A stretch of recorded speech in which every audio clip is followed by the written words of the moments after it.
Service in Raleigh has issued a severe thunderstorm warning for central Wake County, northwestern Johnston County, until 5:30 p.m.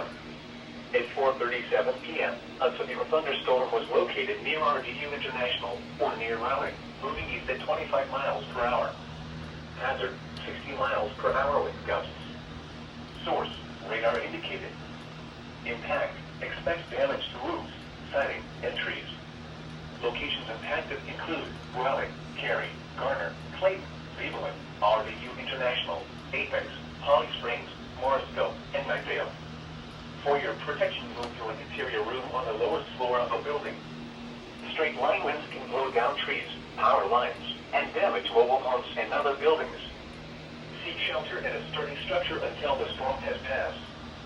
Stay away from windows as flying debris generated by damaging winds can be deadly. Repeating, a severe thunderstorm warning has been issued until 5:30 p.m. for the following counties in North Carolina, Johnston, and Wake.